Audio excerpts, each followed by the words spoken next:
99 लोगों का कातिल था। उसने पूछा इस दौर का सबसे बड़ा आलिम कौन है?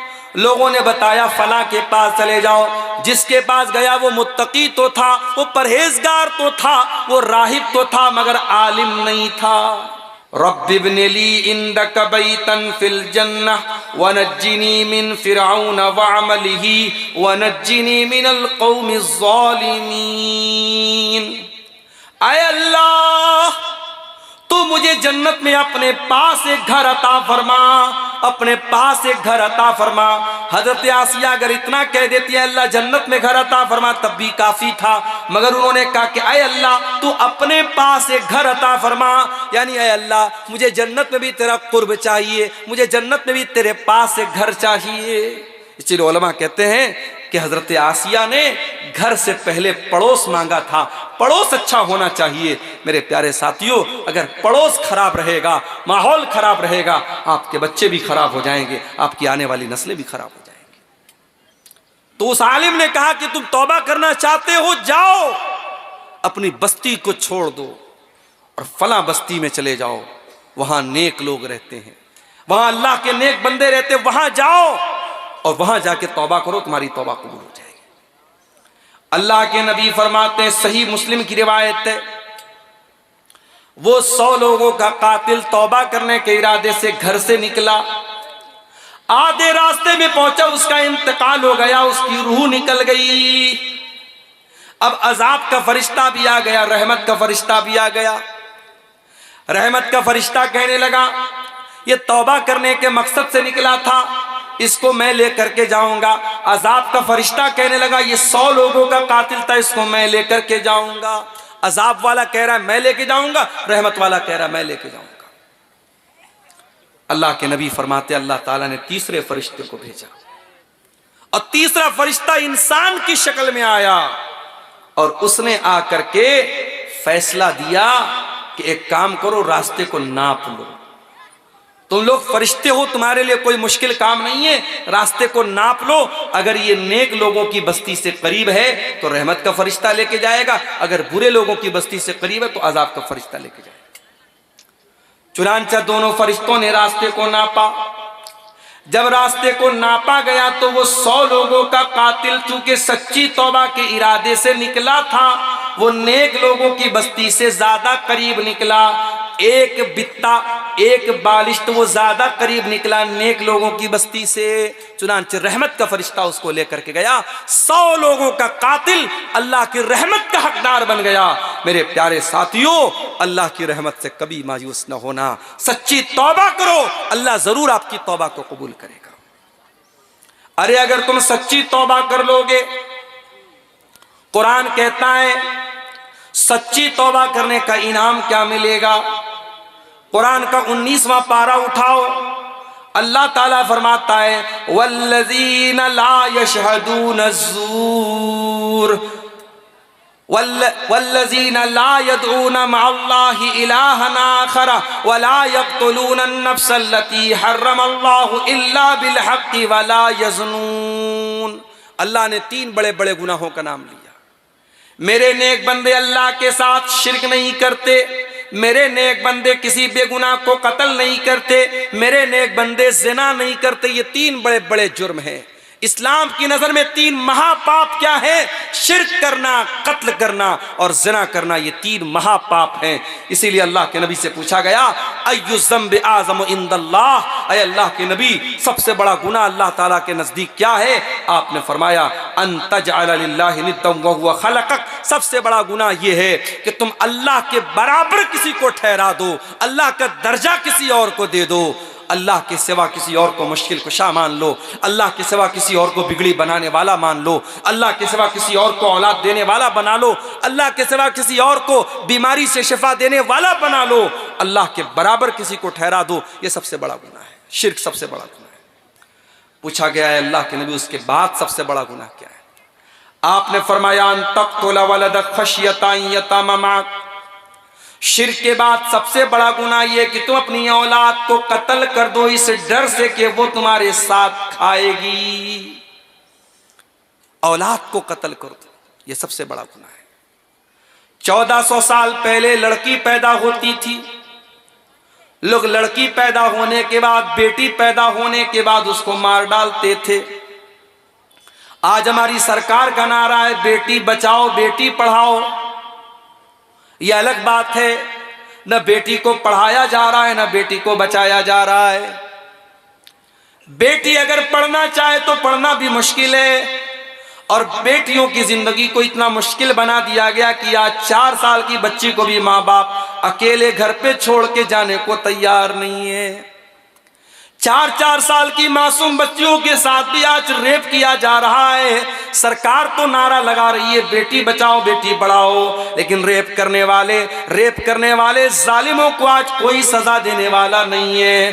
कितने रेप करने वाले दौलत के बल पे और पावर के बल पे आज आजाद घूमते रहते हैं। मेरे प्यारे साथियों, 1400 साल पहले जनाब मोहम्मद रसूलुल्लाह ने ये नारा लगाया था, ओ लोगों, बेटियों को मारना, बेटियों को कत्ल करना बहुत बड़ा पाप है, बहुत बड़ा गुनाह है। अल्लाह के नबी ने कुरान की आयत पढ़ के सुनाई थी, वइज़ल मौऊदतु सुइलत, ऐ बेटियों को जिंदा जमीन में गाड़ने वालों, ऐ बेटियों को कत्ल करने वालों, ऐ बेटियों की हत्या करने वालों, ये बेटियां कल कयामत के दिन से पूछा जाएगा कि तुम्हारे माँ बाप ने क्यों तुम्हें मारा था, किस जुर्म में तुमको मारा था। आज तो माशाअल्लाह इंसान तरक्की पर पहुंच गया, चाँद पर पहुंच गया इंसान, मगर आज भी बेटियों को मारने का सिलसिला जारी है। कहीं जहेज के नाम पर बेटी को मारा जा रहा है, कहीं अपनी गर्लफ्रेंड को, अपनी महबूबा को कत्ल कर करके 60-60, 50-50 टुकड़े करके उसको फ्रीज में रख करके मारा जा रहा है। उसकी लाश को बेसिन के अंदर बहाया जा रहा है। आज भी बेटी को मारा जा रहा है, और कहीं पर तो बेटी को माँ के पेट में भी कत्ल किया जा रहा है, जिसको गर्भपात कहा जाता है, जिसको एबॉर्शन कहा जाता है, जिसको इसकाते हमल कहा जाता है। माँ के पेट में बच्ची को मारा जा रहा है, और ये आज के दौर का तरक्की याफ्ता इंसान कर रहा है। 1400 साल पहले के लोग ये काम करते थे तो जाहिल थे, आज तो पढ़ा लिखा इंसान है। याद रखो मेरे प्यारे साथियों, अगर मां के पेट में, अगर औरत के पेट में प्रेगनेंसी हो चुकी है, बच्चा ठहर चुका है, फिर उसको कत्ल करने की बिल्कुल इजाजत नहीं है। हाँ, बहुत क्रिटिकल केस हो जाए, अगर डॉक्टर का ये कहना है कि अगर बच्चा पैदा हुआ तो माँ की जान चली जाएगी, माँ की सेहत बहुत खतरनाक है, माँ की तंदुरुस्ती इस लायक नहीं किया और बच्चे को जन्म दे, तो ये एक मजबूरी का केस है। उस सूरत में उलमा ने इजाज़त दी है कि चलो ठीक है, अगर उस सूरत में प्रेगनेंसी माँ की जान के लिए खतरा है तो उस सूरत में तो एबॉर्शन करवाया जा सकता है। मगर फैमिली प्लानिंग के नाम पे कि हमें 2 ही बच्चे चाहिए थे और तीसरा बच्चा अगर ठहर गया और प्रेगनेंसी हो गई तो सिर्फ इसलिए कि अरे यार 2 को तो बड़ी मुश्किल से खिला रहा हूं, तीसरी को कैसे खिलाऊंगा, अगर इस डर से और इस सोच से अगर मां के पेट में बच्ची को मारा है या बच्चे को मारा है तो याद रखिए ये कत्ले औलाद है, और अल्लाह के नबी ने इसको दूसरा बड़ा गुनाह करार दिया। आपने फरमाया कि दूसरा बड़ा गुनाह ये है कि तुम अपनी औलाद को कत्ल करो इस डर से कि वो तुम्हारे साथ खाएगी। फिर पूछा गया अल्लाह के नबी तीसरा बड़ा गुनाह क्या है? आपने फरमाया अंतुज़ानिया हलीलत जारिक, अपने पड़ोसी की बीवी के साथ तुम जिना करो। क्या और औरतों के साथ जिना करना जायज है? नहीं जायज है, लेकिन पड़ोसी का नाम क्यों लिया अल्लाह के नबी ने?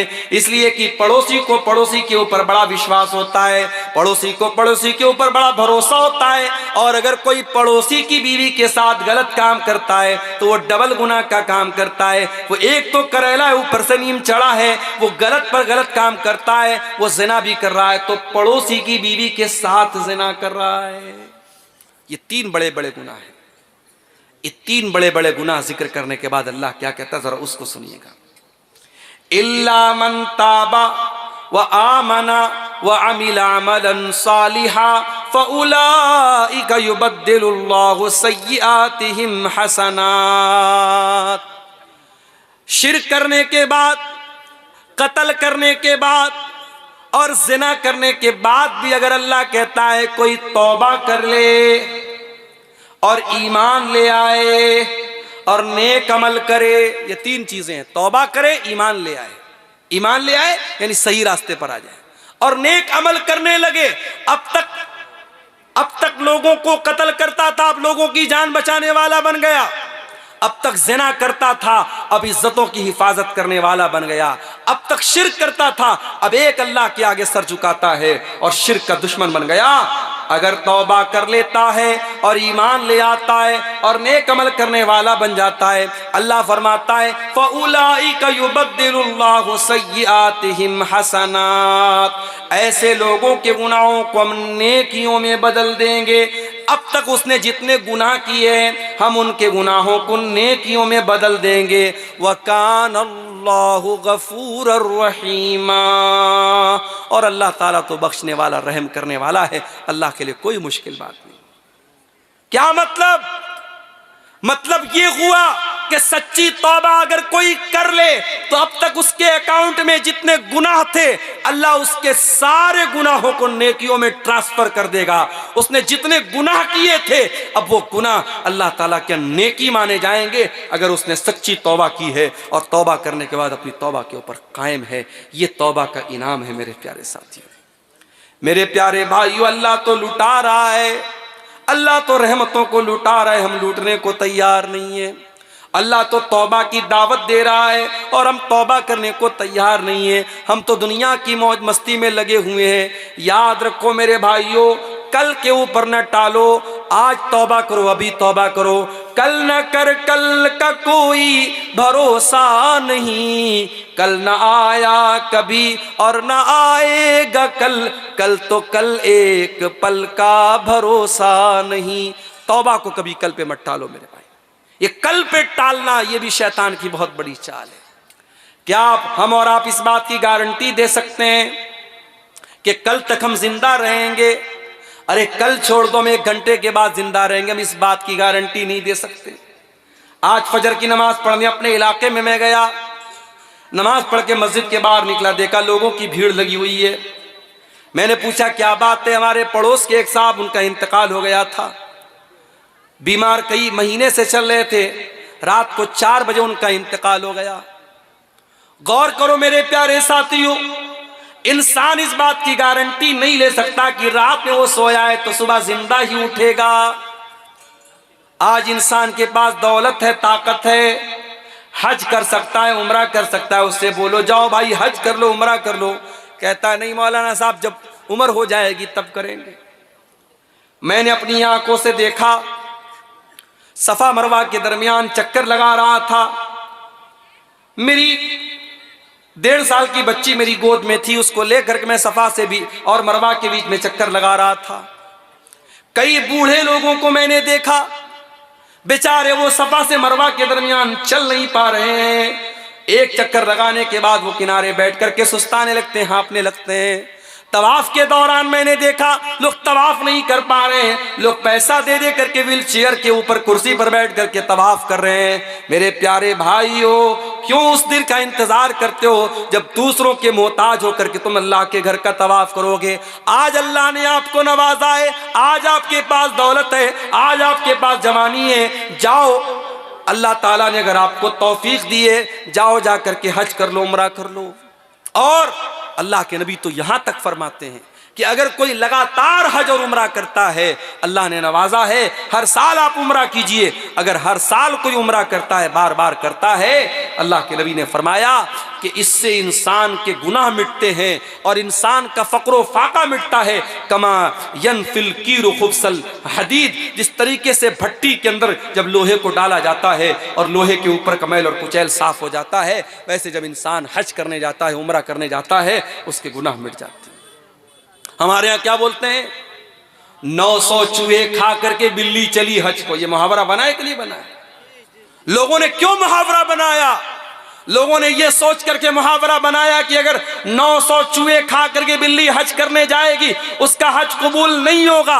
मगर मेरे अल्लाह का कानून कुछ और है। मेरे प्यारे साथियों, 900 नहीं 9000 चूहे खा करके अगर बिल्ली हज करने सच्चे दिल से जाती है और सच्चे दिल से अल्लाह से तौबा करती है, अल्लाह माफ करने को तैयार है। मेरे अजीजों, तौबा करो इससे पहले कि हमारा वो वक्त आ जाए जब हमारी तौबा अल्लाह कबूल नहीं करेगा। एक वक्त वो भी आता है जब तौबा कबूल नहीं होती है। अल्लाह के नबी फरमाते हैं इन्नल्लाह यक़बलु तौबतल अब्दि मा लम युग़रग़िर, अल्लाह ताला बंदे की तौबा तब तक कबूल करता है जब तक गरगरा ना आ जाए। गरगरा मतलब आखिरी टाइम, वो टाइम जब इंसान की जबान बंद हो जाए, जब इंसान के मुंह में कोई चीज डालो तो अंदर नहीं जा रही है, जहां कनी का आलम है, नजा का आलम है, आखिरी आलम है, उस वक्त के आने से पहले तौबा कर लो। और कयामत का दिन जब सूरज पश्चिम से निकलेगा, उस दिन के आने के पहले तौबा कर लो। उसके बाद मेरे प्यारे साथियों, हमें और आपको तौबा की तौफीक छीन ली जाएगी और फिर हमारी तौबा कबूल नहीं होगी। तो तौबा करने में देर मत करो मेरे प्यारे साथियों। अब सवाल ये पैदा होता है, लोग ये भी सवाल करते हैं, मौलाना साहब हम तौबा करना चाहते हैं, हम क्या करें, तरीका क्या है तौबा करने का? आइए मैं आपको तरीका बताता हूं। तौबा करना चाहते हो, सबसे पहला काम तो ये करो, अल्लाह से रुजू करो, अल्लाह की बारगाह में गिड़गिड़ाओ।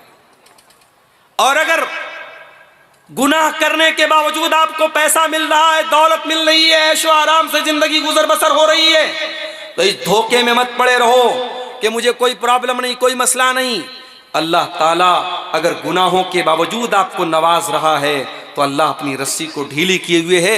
जिस दिन अल्लाह की रस्सी टाइट होगी उस दिन आपको एहसास होगा।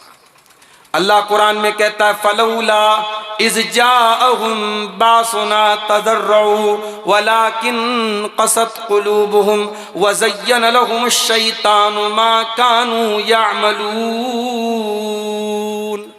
तुम्हारे दिल इतने कठोर हो चुके हैं, बड़ी बड़ी मुसीबतें आ रही हैं, मगर तुम अल्लाह की बारगाह में रुजू नहीं करते। इतने बड़े बड़े आज हिंदुस्तान के अंदर इतने बड़े बड़े परेशानियों के आलम हमारे ऊपर आए, मुसीबतों के पहाड़ हमारे ऊपर टूटे। अभी आप देखिए उत्तर प्रदेश के एक इलाके में कितनी दहशत का माहौल बना दिया गया। 5 मुसलमान वहां मार दिए गए, उसके बाद भी वहां जुल्म और सितम का सिलसिला भी रुकने का नाम नहीं ले रहा है। अभी आज की न्यूज मैंने देखी कि वहां मुसलमानों में दहशत का एक माहौल पैदा किया गया और बाकायदा अतिक्रमण के नाम पे उनके घरों पर बुलडोजर चलाए गए और पूरे इलाके में एक दहशत का माहौल पैदा कर दिया गया। यानी हालात ये हो गए कि आपके ऊपर जुल्म सितम भी हो और आप उस जुल्म सितम के खिलाफ आवाज भी नहीं उठा सकते। अगर उठाएंगे तो हर उठने वाली आवाज को दफन कर दिया जाएगा। मेरे प्यारे साथियों, ऐसे माहौल में भी अगर मुसलमान अल्लाह की तरफ रुजू नहीं करता है और अल्लाह से तौबा नहीं करता है और ऐसे माहौल में भी मुसलमानों की अय्याशियां बंद नहीं होती हैं, मुसलमानों के गलत काम बंद नहीं होते हैं, तो हम इस पर क्या कह सकते हैं? कुरान कह रहा है, फलौला इज़ जाअहुम बासुना तज़र्रऊ। मेरे बंदो, अगर हमारा अजाब और हमारी तरफ से आने वाली ये मुसीबतें भी अगर तुमको अल्लाह की बारगाह से नहीं जोड़ती हैं, तुम तज़र्रो नहीं करते हो, तुम गिड़गिड़ाते नहीं हो, इसका मतलब ये हुआ वलाकिन क़सत क़ुलूबुहुम, तुम्हारे दिल बहुत सख्त हो चुके हैं। वज़य्यन लहुमुश-शैतानु मा कानू यअमलून, और शैतान ने तुम्हारे अमल को मुज़य्यन कर दिया। तौबा करना चाहते हो तो एक काम और करना पड़ेगा, नेक लोगों के साथ रहा करो। मेरे प्यारे साथी, संगत का असर इंसान के ऊपर पड़ता है। आप किसके साथ उठते बैठते हैं ये बहुत मैटर करता है। सिगरेट पीने वालों के साथ आप उठेंगे बैठेंगे, सिगरेट नहीं पिएंगे तब भी सिगरेट पीने की जो नफरत है वो आपके दिल में कम हो जाएगी। आप शराबियों के साथ उठेंगे बैठेंगे, शराब नहीं पिएंगे, मगर शराबी से जो एक शराब से नफरत होनी चाहिए वो शराब से नफरत आपके अंदर नहीं रहेगी। सोहबत का बड़ा असर पड़ता है। शेख सादी रहमतुल्लाह अलैह फरमाते हैं, पेसरे नू बबदा नशिस, नूह अलैहिस्सलाम का बेटा बुरे लोगों के साथ बैठता था। खानदान नबूवत गुमशुद, अपने बाप की नबूवत को से उसने रिश्ता तोड़ दिया। इतने बड़े पैगंबर का बेटा था, नूह अलैहिस्सलाम का बेटा था, बुरे लोगों के साथ उठा बैठा करता था, तो अपने बाप की नबूवत से उसका नाता टूट गया।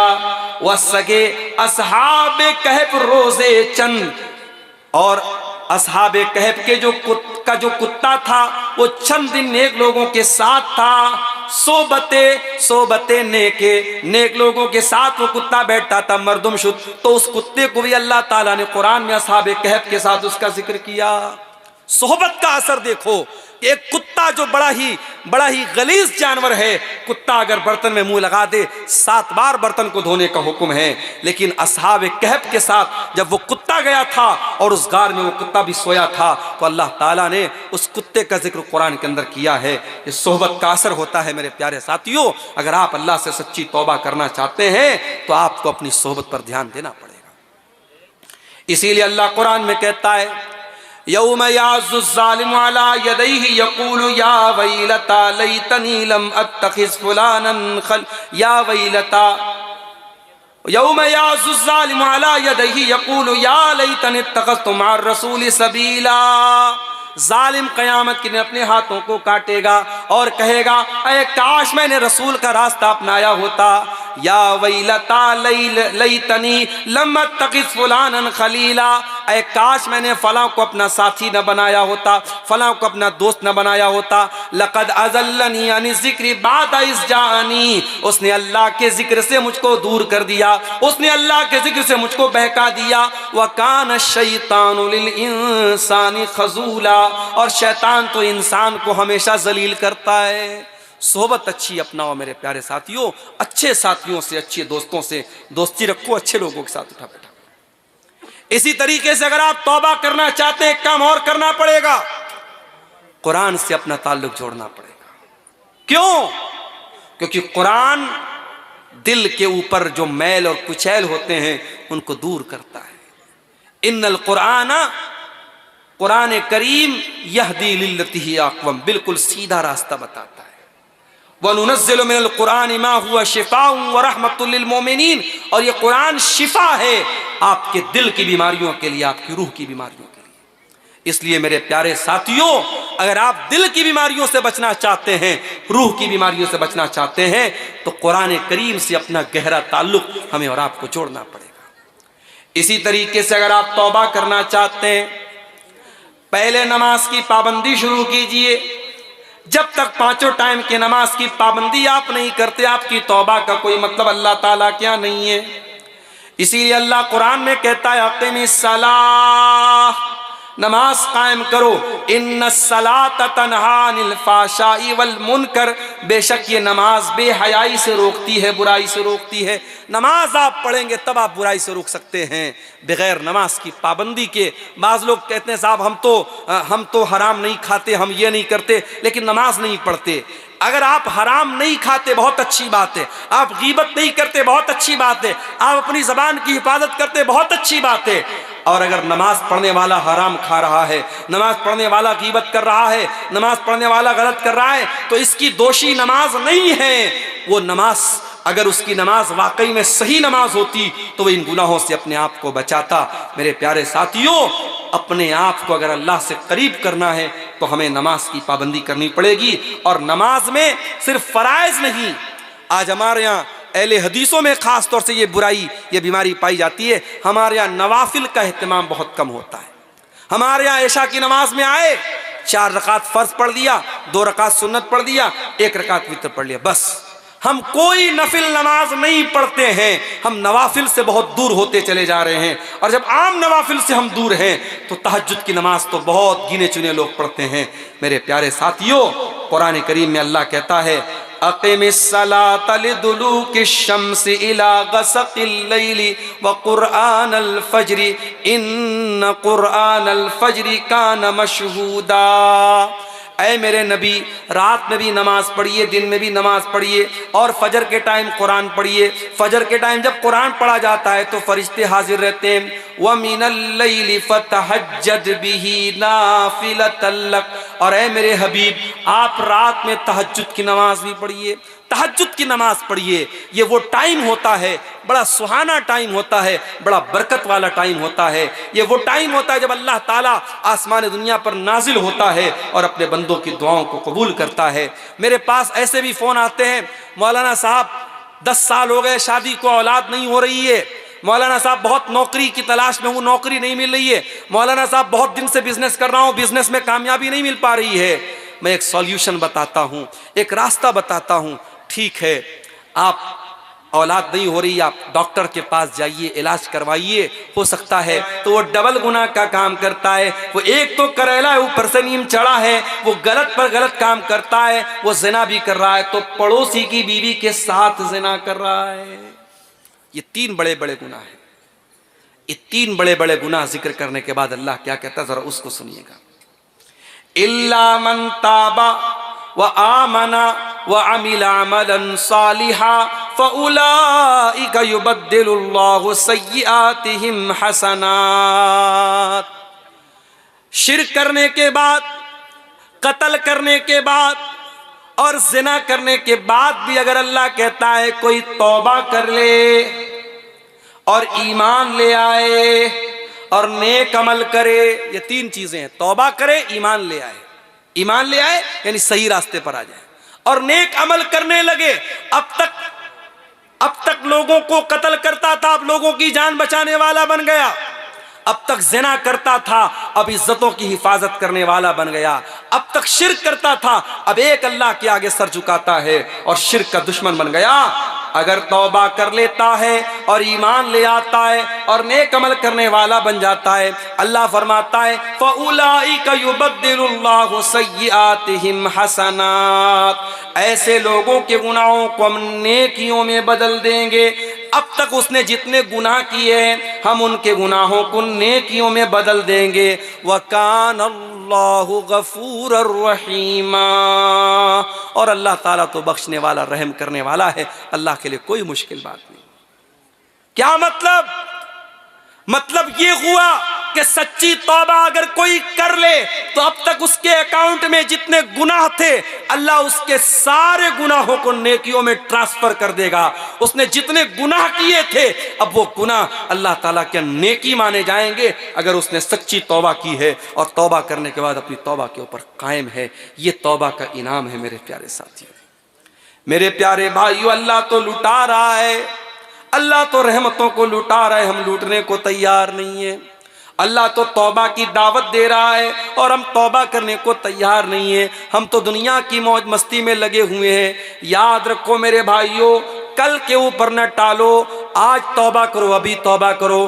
कल न कर, कल का कोई भरोसा नहीं, कल न आया कभी और न आएगा कल, कल तो कल एक पल का भरोसा नहीं। तौबा को कभी कल पे मत टालो मेरे भाई। ये कल पे टालना ये भी शैतान की बहुत बड़ी चाल है। क्या हम और आप इस बात की गारंटी दे सकते हैं कि कल तक हम जिंदा रहेंगे? अरे कल छोड़ दो, हम 1 घंटे के बाद जिंदा रहेंगे, हम इस बात की गारंटी नहीं दे सकते। आज फजर की नमाज पढ़ने अपने इलाके में मैं गया, नमाज पढ़ के मस्जिद के बाहर निकला, देखा लोगों की भीड़ लगी हुई है। मैंने पूछा क्या बात है? हमारे पड़ोस के एक साहब, उनका इंतकाल हो गया था, बीमार कई महीने से चल रहे थे, रात को 4 बजे उनका इंतकाल हो गया। गौर करो मेरे प्यारे साथियों, इंसान इस बात की गारंटी नहीं ले सकता कि रात में वो सोया है तो सुबह जिंदा ही उठेगा। आज इंसान के पास दौलत है, ताकत है, हज कर सकता है, उम्रा कर सकता है। उससे बोलो जाओ भाई हज कर लो, उम्रा कर लो, कहता है नहीं मौलाना साहब जब उम्र हो जाएगी तब करेंगे। मैंने अपनी आंखों से देखा, सफा मरवा के दरमियान चक्कर लगा रहा था। मेरी 1.5 साल की बच्ची मेरी गोद में थी, उसको लेकर के मैं सफा से भी और मरवा के बीच में चक्कर लगा रहा था। कई बूढ़े लोगों को मैंने देखा, बेचारे वो सफा से मरवा के दरमियान चल नहीं पा रहे हैं। एक चक्कर लगाने के बाद वो किनारे बैठ करके सुस्ताने लगते हैं, हाँफने लगते हैं। तवाफ के दौरान मैंने देखा लोग तवाफ नहीं कर पा रहे हैं, लोग पैसा दे दे करके व्हील चेयर के ऊपर कुर्सी पर बैठ करके तवाफ कर रहे हैं। मेरे प्यारे भाइयों, क्यों उस दिन का इंतजार करते हो जब दूसरों के मोहताज होकर के तुम अल्लाह के घर का तवाफ करोगे? आज अल्लाह ने आपको नवाजा है, आज आपके पास दौलत है, आज आपके पास जवानी है, जाओ अल्लाह ताला ने अगर आपको तौफीक दी है, जाओ जा करके हज कर लो, उम्रा कर लो।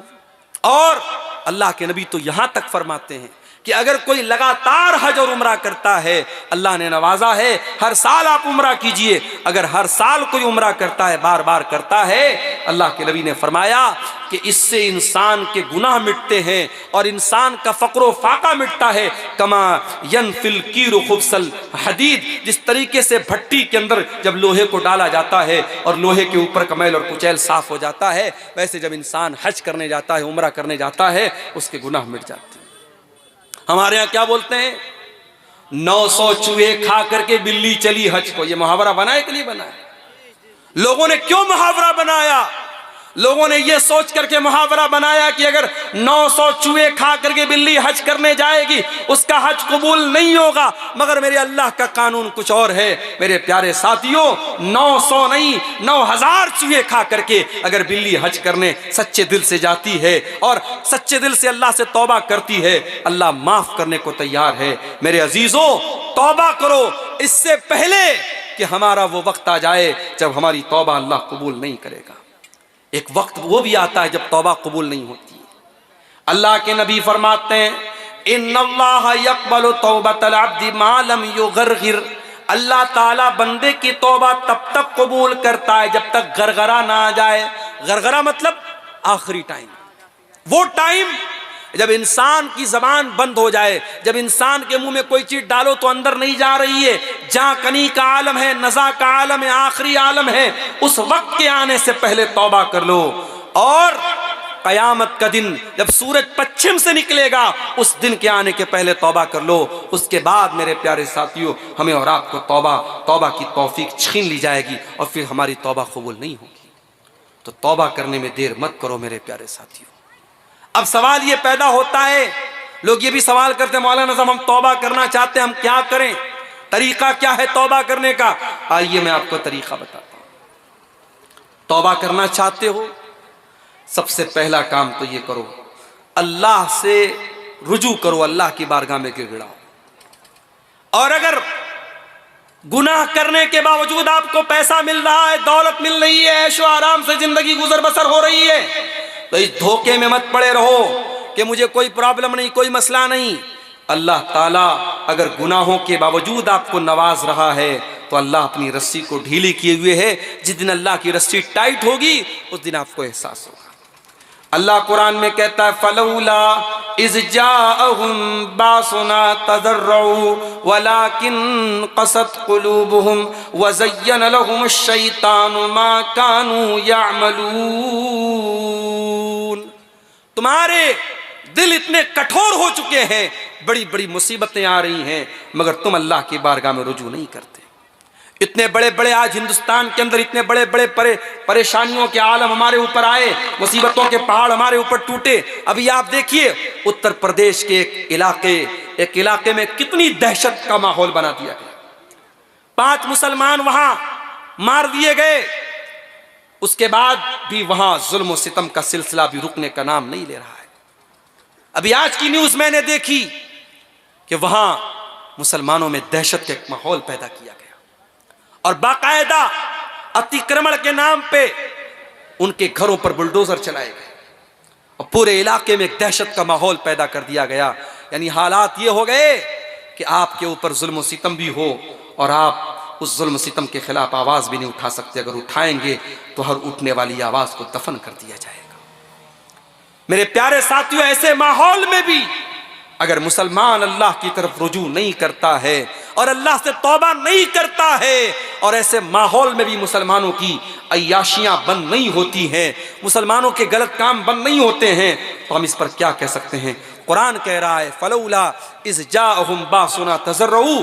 मेरे बंदो, अगर हमारा अजाब और हमारी तरफ से आने वाली ये मुसीबतें भी अगर तुमको अल्लाह की बारगाह से नहीं जोड़ती हैं, तुम तज़र्रो नहीं करते हो, तुम गिड़गिड़ाते नहीं हो, इसका मतलब ये हुआ वलाकिन क़सत क़ुलूबुहुम, तुम्हारे दिल बहुत सख्त हो चुके हैं। वज़य्यन लहुमुश शैतानु मा कानू यअमलून, और शैतान ने तुम्हारे अमल को मुज़य्यन कर दिया। तौबा करना चाहते हो तो एक काम और करना पड़ेगा, नेक लोगों के साथ रहा करो। मेरे प्यारे साथी, संगत का असर इंसान के ऊपर पड़ता है। आप किसके साथ उठते बैठते हैं ये बहुत मैटर करता है। सिगरेट पीने वालों के साथ आप उठेंगे बैठेंगे, सिगरेट नहीं पिएंगे तब भी सिगरेट पीने की जो नफरत है वो आपके दिल में कम हो जाएगी। आप शराबियों के साथ उठेंगे बैठेंगे, शराब नहीं पिएंगे, मगर शराबी से जो एक शराब से नफरत होनी चाहिए वो शराब से नफरत आपके अंदर नहीं रहेगी। सोहबत का बड़ा असर पड़ता है।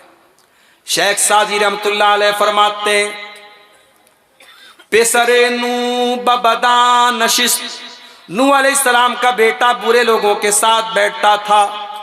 खानदान नबूवत गुमशुद, अपने बाप की नबूवत को से उसने रिश्ता तोड़ दिया। इतने बड़े पैगंबर का बेटा था, नूह अलैहिस्सलाम का बेटा था, बुरे लोगों के साथ उठा बैठा करता था, तो अपने बाप की नबूवत से उसका नाता टूट गया। वह सगे असहाबे कहफ रोजे चंद, और असहाबे कहफ के जो कुत्ता था वो चंद दिन नेक लोगों के साथ था। सोबते नेक लोगों के साथ वो कुत्ता बैठता था, मर्दुम शुद्ध। तो उस कुत्ते को भी अल्लाह ताला ने कुरान में असहाबे कहफ के साथ उसका जिक्र किया। सोहबत का असर देखो।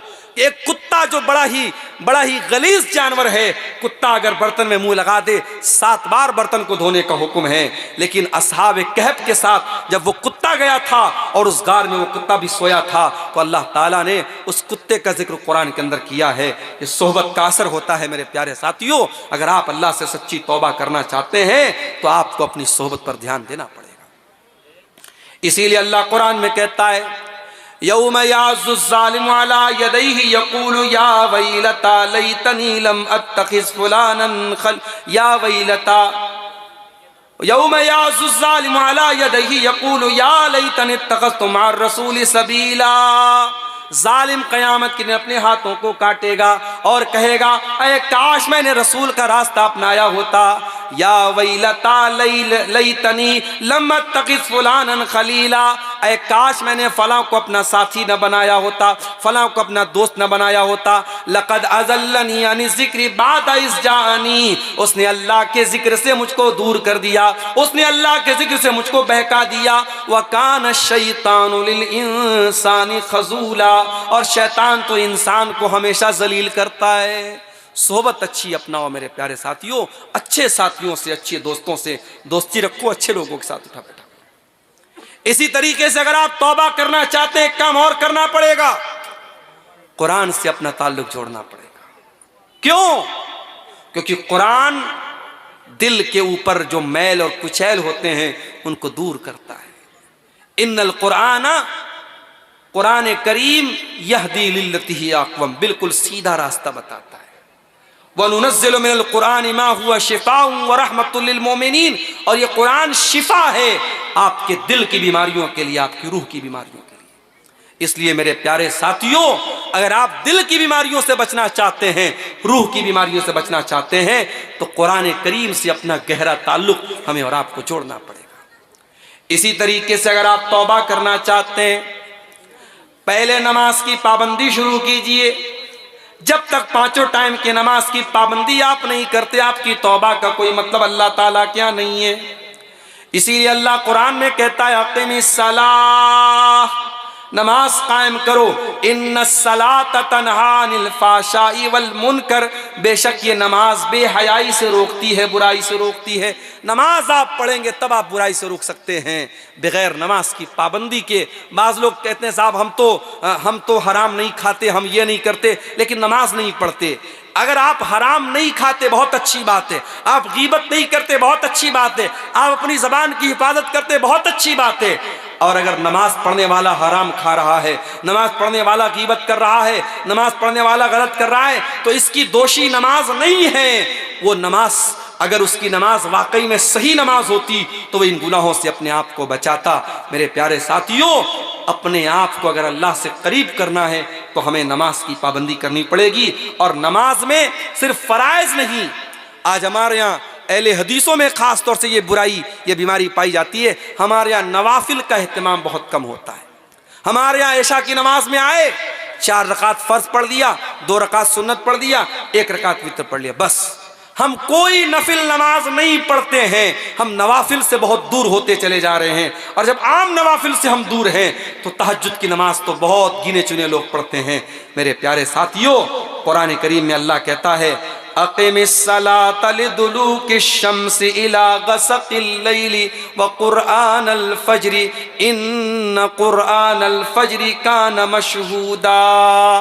ऐ मेरे नबी, रात में भी नमाज पढ़िए, दिन में भी नमाज पढ़िए, और फजर के टाइम कुरान पढ़िए। फजर के टाइम जब कुरान पढ़ा जाता है तो फरिश्ते हाजिर रहते हैं। व मिनल लैलि फतहज्जद बिही नाफिलतल लक। और ऐ मेरे हबीब, आप रात में तहज्जुद की नमाज भी पढ़िए, तहज्जुद की नमाज पढ़िए। ये वो टाइम होता है, बड़ा सुहाना टाइम होता है, बड़ा बरकत वाला टाइम होता है। ये वो टाइम होता है जब अल्लाह ताला आसमान दुनिया पर नाजिल होता है और अपने बंदों की दुआओं को कबूल करता है। मेरे पास ऐसे भी फ़ोन आते हैं, मौलाना साहब 10 साल हो गए शादी को, औलाद नहीं हो रही है। मौलाना साहब बहुत नौकरी की तलाश में हूँ, नौकरी नहीं मिल रही है। मौलाना साहब बहुत दिन से बिजनेस कर रहा हूँ, बिजनेस में कामयाबी नहीं मिल पा रही है। मैं एक सॉल्यूशन बताता हूँ, एक रास्ता बताता हूँ। ठीक है, आप औलाद नहीं हो रही, आप डॉक्टर के पास जाइए, इलाज करवाइए। हो सकता है आपके अंदर या बीवी के अंदर कोई मेडिकल इशू हो सकता है। आप जॉब कर रहे हैं, आप अच्छी जॉब तलाश कीजिए, अल्लाह आपको बेहतरीन नौकरी देगा। आपका बिजनेस नहीं चल रहा है, आप कोई दूसरा बिजनेस शुरू कीजिए, अल्लाह बरकत देगा। मगर मैं एक और रास्ता भी बताता हूँ। अगर औलाद नहीं मिल रही है, अगर बीवी को बच्चा नहीं हो रहा है, अगर नौकरी नहीं मिल रही, अगर कारोबार नहीं सक्सेस हो रहा है, आप सारे काम कीजिए, साथ में एक काम और कीजिए। 5 टाइम की नमाज पाबंदी से पढ़िए और रात में कोशिश कीजिए तहज्जुद की नमाज पढ़िए। तहज्जुद की नमाज पढ़िए मेरे प्यारे साथियों। ये वो नमाज है जो आपको बहुत कुछ ऐसा देगी जो अनएक्सपेक्टेड है, जो आपने उम्मीद भी नहीं की होगी, जो आपकी उम्मीदों से भी ऊपर होगा। मेरे प्यारे साथियों, अगर आप तौबा करना चाहते हैं, अपनी रातों को अल्लाह की बारगाह में रोने वाला बना दीजिए। अल्लाह कुरान में कहता है, कल जुमा का दिन है, फजर की नमाज में आप पहली रकात पे सुनेंगे ये आयत, इमाम साहब अगर पढ़ेंगे सूरह सजदा तो ये आयत आपके सामने आएगी। ततजाफा जुनूबुहुम अनिल मज़ाजिअ यदऊन रब्बहुम खौफन व तमआ व मिम्मा रज़क़नाहुम युनफिकून। मेरे नेक बंदे रात में बिस्तर छोड़ के अल्लाह के सामने रोते हैं, गिड़गिड़ाते हैं, तौबा करते हैं, नमाज पढ़ते हैं, तहज्जुद पढ़ते हैं। मेरे प्यारे साथियों, वो है बेहतरीन टाइम। और वो टाइम अगर आप अल्लाह को राज़ी कर लेंगे तो अल्लाह कहता है, फ़ला तअलमु नफ्सुम मा उख़फ़िय लहुम मिन क़ुर्रति आयुन। कोई नहीं जानता कि मैंने उसके दिल को खुश करने के लिए कौन कौन सी नेमतों को तैयार करके रखा है। मेरे अजीज़ों, ये तौबा करने के चंद रास्ते हैं और तौबा के रास्ते पर बढ़ने वाले चंद कदम हैं जो मैंने आपके सामने बयान किए हैं। आइए हम अल्लाह से दुआ करें, रब्बुल आलमीन हम सबको अपने गुनाहों से सच्ची तौबा करने की तौफीक अता फरमाए, और हम जो भी टूटी फूटी नेकी हम करते हैं अल्लाह उनकी हिफाजत की हम सबको तौफीक अता फरमाए। अल्लाह ताला हमें ईमान पर ज़िंदा रखे और ईमान पर हमारा खात्मा फरमाए। आमीन। व आखिर दावाना अनिल हम्दुलिल्लाहि रब्बिल आलमीन। वस्सलामु अलैकुम।